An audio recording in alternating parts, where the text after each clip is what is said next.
Òpó kẹta ni ààwẹ̀ gbígbà nínú oṣù Ramadan jẹ́ nínú òpó ẹ̀sìn Islam. Oṣù alápọ̀nlé sì ni oṣù yìí jẹ́ nínú ọdún àwọn Mùsùlùmí, eléyìí tí ọ̀pọ̀lọpọ̀ oore àti àánú wà nínú rẹ̀. Ní ìbámu pẹ̀lú eléyìí, lẹ́yìn gbígba ààwẹ̀ nínú oṣù ńlá yìí, gbogbo Mùsùlùmí jákèjádò àgbáláyé tún máa ń ṣàmúlò oṣù yìí láti tún máa kópa nínú àwọn ọ̀rọ̀ ẹ̀sìn lóríṣiríṣi bíi kíka àlùkùránì alápọ̀nlé, gbígbọ́ ọ̀rọ̀ Ọlọ́run, ṣíṣàánú fún àwọn tí kò ní àti bẹ́ẹ̀ bẹ́ẹ̀ lọ.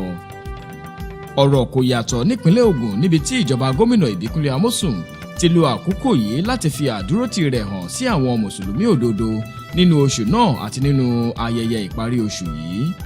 Gómìnà Amosun tún lo àkókò àwẹ̀ yìí láti túbọ̀ mẹ́nubà pàtàkì ìbágbépọ̀ àlàáfíà àti ìṣọ̀kan láàrin gbogbogbò láìwo tẹlẹ́yàmẹ̀yà tàbí tẹlẹ́sìnmẹ̀sìn.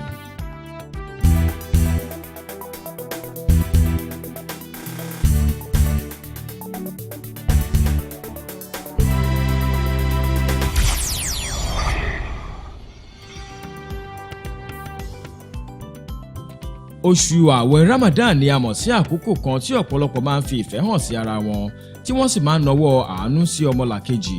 Nínú oṣù náà, gómìnà Ipinle Amosun gba ọ̀pọ̀lọpọ̀ àwọn èèyàn ìpínlẹ̀ Ogun lẹ́gbẹ́lẹ́gbẹ́ àti lóníjọ lálejò láti darapọ̀ jíjọ sínú àwẹ̀. Lára àwọn ikọ̀ lóríṣiríṣi tí wọ́n bá gómìnà sínú àwẹ̀ nínú oṣù Ramadan náà láti rí àwọn ọmọ ìgbìmọ̀ ìjọba yìí, àwọn olóṣèlú, àwọn ìgbìmọ̀ lọ́balọ́ba, àwọn ọmọ ìgbìmọ̀ ilé ìgbìmọ̀ aṣòfin ìpínlẹ̀ yìí, àwọn ẹgbẹ́ òṣìṣẹ́, àwọn ọmọ ẹgbẹ́ àwọn ọlọ́kọ̀, àwọn ìyálọ́jà,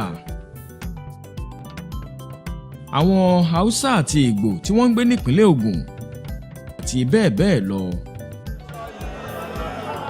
Ẹni tí fọ́lọ́run ṣọ́ lọ́wọ́ àlárò sí ọmọ àdàbọ̀ ọba àwọn tó dára jẹ́.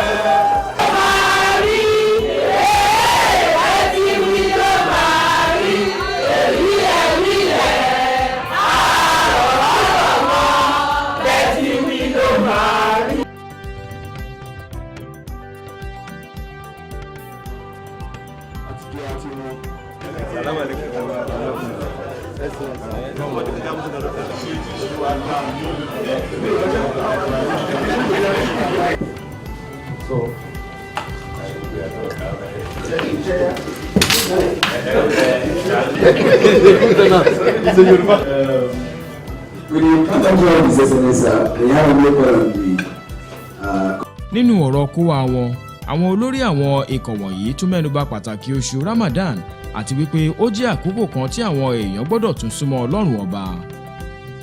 Bákan náà làwọn kan tún lo àkókò náà láti túbọ̀ fi àdúrótì àti àtìlẹ́yìn wọn fún ìjọba yìí dá gómìnà lójú, tí wọ́n sì gbà ládùúrà kí Ọlọ́run ọba fún gómìnà Amosun lóore ọ̀fẹ́ àti túnṣe sáà ìjọba tó ń bọ̀ nípínlẹ̀ Ògùn. Ọlọ́run abá dúró tì, Ọlọ́run abá ràn yín lọ, Ọlọ́run lọ́ba tó máa ń ṣàánú ẹ̀dá abá ṣàánú yín. Ọlọ́run náà ló gbé yín débi, kì í ṣe èyí náà. Agbára yín ò gbé, ẹ̀mí ò gbé, orí ò gbé, Ọlọ́run ló ṣe é débẹ̀. Ọlọ́run tó ṣe é débẹ̀ náà tó fún ní àlàáfíà ara kò ní wá padà wá fi àìsàn dà yín láàmú. Kò ní fi àìsàn dà yín láàmú. Ìlú ìrojú lágbára Ọlọ́run bó ṣe ń rojú tó Ọlọ́run ọjọ́ kó rojú jù báyìí lọ. Àsìkò tí yín ló ń rọrùn lára wọn báyìí gbogbo wa, ẹlòmíì tó ń gbààwẹ̀ àmọ́ kó ń gbààwẹ̀ mọ́ pàápàá. Níṣẹ́ orí kálukú tó ń sara sí àsìkò yín náà ni adúpọ̀lọ́dọ̀ Ọlọ́run. Ọlọ́run á bá ràn yín lọ́wọ́, Ọlọ́run á bá wà bá yín ṣe é. Kájọ tó rọ Ọlọ́run káyé ba gómìnà wa ní orúkọ jẹ́. Lọ́nà wo tó bá máa gbọ́ àná láti mú gbogbo senators, láti mú gbogbo rep, láti mú gbogbo assembly ìbanilórúkọ jẹ́ ni olùfẹ́ rọ̀ wá kájọ gbogbo àwọn tó bá fẹ́ gbàkó tí wọ́n free láti jáde. And I want to assure you that this party will grant every one of them the level playing ground. Tó gbogbo ìsọkúsọ yẹn, ẹ jẹ́ kí ìyẹn dópin. Ìyá dúpẹ́ fún Olúwa, a sì wá rọ gbogbo ẹ̀yin leaders, ẹ̀yin elders, àfààfà ní ìbàdàn. Àwa ni wà ní pé leadership of the party. Gbogbo wa bí a ṣe wà níbí, wọ́n ti bá wa sọ èyí tí ó ń jẹ́ òtítọ́ ọ̀rọ̀. A wá padà lọ sí gbogbo àdúgbò wa, ká lọ sí ward, ká lọ sí unit, ká lọ ṣiṣẹ́ bó ṣe tọ́ àti bó ṣe yẹ. Mo wá fẹ́ fi àsìkò yìí rọ̀ wá pé iṣẹ́ tó wà nílẹ̀ yìí iṣẹ́ gbogbo wa ni. Mo ń ṣe iṣẹ́ àwọn ward exco nìkan, ó dẹ̀ ń ṣe iṣẹ́ àwọn unit exco nìkan. Ẹ jẹ́ kí gbogbo wa ká padà sílé, ká ṣiṣẹ́ ìbú bó ṣe tọ́ àti bó ṣe yẹ, bí wípé àti ẹ̀ ṣe election rí, ká ṣe bí wípé a ṣẹ̀ fẹ́ bẹ̀rẹ̀ ṣe election nítorí pé wọ́n ní àti dókè kékeré ni o, àti sustain ká wà ní level yẹn òun gan níṣẹ́. Olúwa aláǹdúlẹ̀ ò ní já wa gbọ́ o, àdúrà wa gbà o. Gómìnà Amosun tún lo àkókò náà láti fi ìdùnnú rẹ̀ hàn sí ìṣọ̀kan àti àgbọ́yé tí àwọn èèyàn ìpínlẹ̀ yìí ń fi hàn sí ìjọba rẹ̀ àti wípé nípínlẹ̀ Ògùn ọ̀kan ní gbogbo àwọn èèyàn láì wo tẹlẹ́sìnmẹ̀sìn. Ó wá ké sí gbogbo àwọn ikọ̀ náà láti tún máa tẹ̀síwájú nípa pípolongo pàtàkì ìbágbépọ̀ àlàáfíà àti ìṣọ̀kan fún àwọn èèyàn wọn. Láti ìgbà tíjọba gómìnà Ìbíkúnlé Amosun ti gorí àlééfà ni wọ́n ti máa ń ṣagbátẹrù àwọn ètò lóríṣiríṣi láti fi sàmì oṣù àwẹ̀ Ramadan bíi ètò kíka àlùkùránì alápọ̀nlé, ètò ìdánilẹ́kọ̀ọ́ fún àwọn mùsùlùmí àti bẹ́ẹ̀ bẹ́ẹ̀ lọ. Àfojúsùn àwọn ètò yìí ni láti fún àwọn mùsùlùmí àti àwọn tí kìí ṣe ẹlẹ́sìn Islam láǹfààní láti ní ìdánilẹ́kọ̀ọ́ látọ̀dọ̀ àwọn àgbà ẹ̀sìn lórí bí a ṣe lè máa gbé pọ̀ pẹ̀lú àlàáfíà àti ìdùnnú. Allahu Akbar.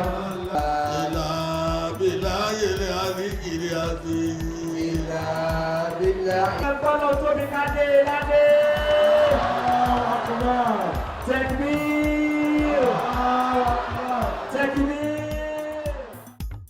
Bákan náà lọ́mọṣorí ní ọdún yìí, ètò ìdánilẹ́kọ̀ọ́ lọ́dọọdún ti àwẹ̀ Ramadan ti ọdún 2014 ni wọ́n ṣe ní gbàgede Arcade Ground lókè Ìmọ̀sán ní ọjọ́ 12 oṣù keje ọdún 2014. Àwọn mùsùlùmí òdodo jákèjádò ìpínlẹ̀ Ògùn ló péjú pésẹ̀ síbi ìdánilẹ́kọ̀ọ́ pàtàkì náà. Àmín. Wazabiti akidamana wansurina alaleta omili kafiri.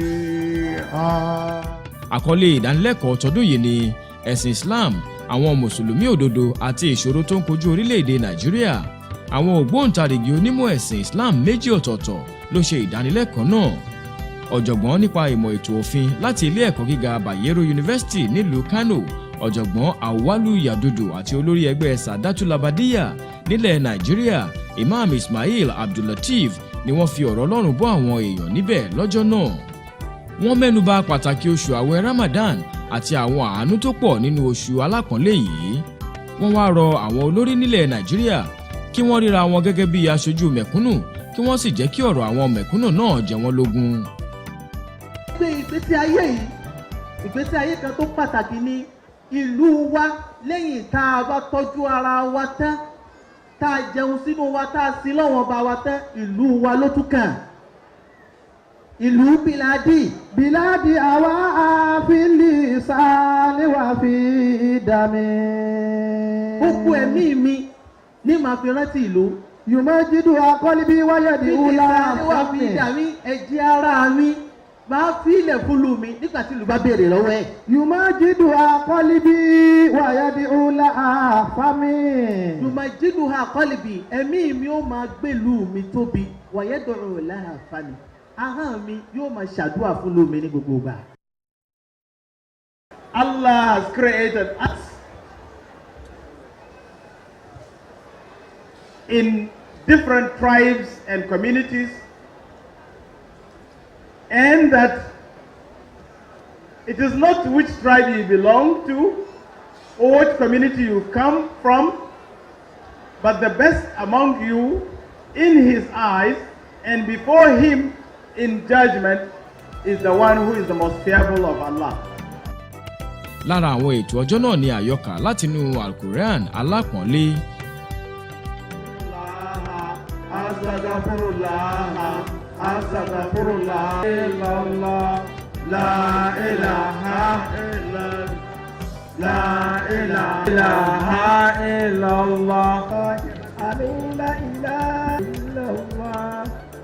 فآمنت طائفة من بني إسرائيل وما في السماوات وما في الأرض الملك القدوس العزيز الحكيم فلما جاءهم البينات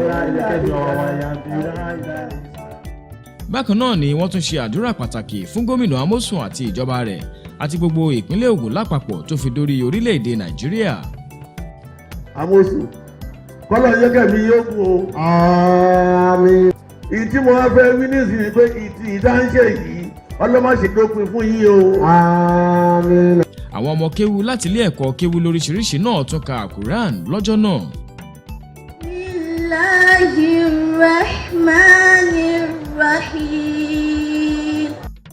nínú ọ̀rọ̀ rẹ̀ níbẹ̀ gómìnà Ìbíkúnlé Amosun tẹnumọ́ pàtàkì ìbágbépọ̀ àlàáfíà láàrin gbogbo àwọn ẹlẹ́sìn tó wà nílẹ̀ Nàìjíríà gẹ́gẹ́ bí ọ̀nà kan ṣoṣo tí àlàáfíà fi lè jọba lórílẹ̀‐èdè Nàìjíríà. ó ṣàpèjúwe àkọlé ìdánilẹ́kọ̀ọ́ tọdún yìí ẹ̀sìn Islam àwọn olùgbàgbọ́ òdodo àti ìṣòro tó ń kojú ilẹ̀ Nàìjíríà gẹ́gẹ́ bí eléyìí tó bọ́ sásìkò pẹ̀lú ipa ńlá tí ẹ̀sìn ń kó nínú yíyanjú ìṣòro orílẹ̀‐èdè. ìlú gbọ́dọ̀ tòrò tíjọba bá ṣe dáadáa kò síṣẹ́ ń lù tíṣẹ́ bá wà ń lù ìlú á tòrò tá a bá ṣèjọba nítẹ̀tàn ìlú á tòrò gbogbo àwọn nǹkan wọ̀nyí tán bá wa sọ yìí òun ni mo fẹ́ kí gbogbo wa ká mú lọ sílé àwa tá a jẹ́ tá a ń ṣe ìjọba ó yẹ ká mọ̀ wípé tí a bá ṣèjọba dáadáa olúwa pàápàá ò nífẹ̀ẹ́ sírú àwọn èèyàn bẹ́ẹ̀ tá a bá ṣèjọba dáadáa àìṣèjọba dáadáa ló ń fa gbogbo wàhálà tó ń ṣẹlẹ̀ sí wa ní gbogbo orílẹ̀-èdè wa àti ní gbogbo àwọn ìpínlẹ̀ wa kọ̀ọ̀kan. bí oṣù àwẹ̀ Ramadan òun ṣe wá ń lọ sópin ni àwọn mọ́ṣáláṣí lọ́lọ́kan òjọ̀kan ṣe tàùsírì láti kásẹ̀ oṣù náà nílẹ̀. mọ́ṣáláṣí ilé ìjọba lábẹ́òkúta náà kò gbẹ́yìn pẹ̀lú àṣekágbá tàùsírì wọn eléyìí tí wọ́n ṣe ní ọjọ́ 15 oṣù keje ọdún 2014. nínú wáàsí rẹ̀ níbẹ̀ Imam àgbà Adam Tiamiyu ṣàlàyé pàtàkì tàùsírì ìgbẹ̀yìn yìí. ẹ̀kọ́ tá a rí kọ́ ni pé ṣíṣe dáadáa ká ṣe dáadáa síra wa ká dẹ̀ máa wà pẹ̀lú àlàáfíà pẹ̀lú ara wa òun ní pàtàkì ń ta kọ́jù nínú ẹ̀kọ́ tọdún yìí. a kọ́ ẹ̀kọ́ wípé ń ta bá ní kì í ṣe tiwa nìkan ká share pẹ̀lú ọmọ ìyá wa ká share pẹ̀lú àwọn ará àdúgbò wa ká dẹ̀ tọ́jú àwọn ará ilé wa ìyàwó àwọn ọmọ ká fi Islam fẹ́ ká tọ́jú wọn gbọ́ ẹ̀ ní wọn lábúwá àlàyé nínú ẹ̀kọ́ ti ọdún yìí pẹ̀lú fọlọ́wọn ọba.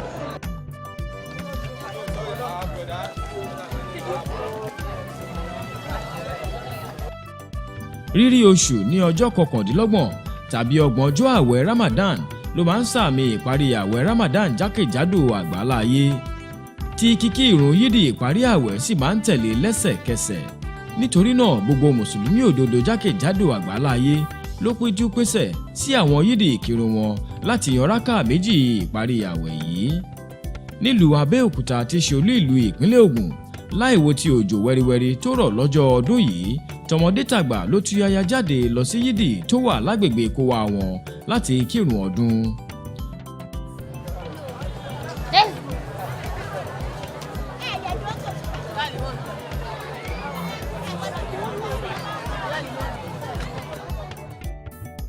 gómìnà ìpínlẹ̀ Ògùn sẹ́nẹ́tọ̀ Ìbíkúnlé Amosun aya rẹ̀ àti àwọn ọmọ ìgbìmọ̀ ìjọba yìí náà darapọ̀ mọ́ àwọn mùsùlùmí òdodo ní yídì ìlú péjú ní Lantoro láti kírun ọdún yìí.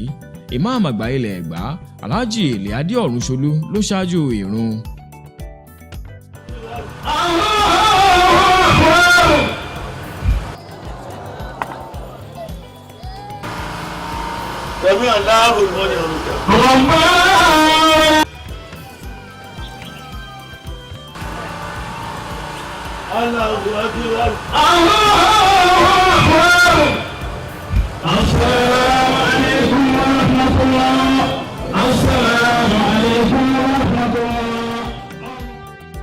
Bákan náà ni wọ́n tún ṣàdúrà pàtàkì fún ìpínlẹ̀ Ogun àti orílẹ̀-èdè Nàìjíríà lápapọ̀.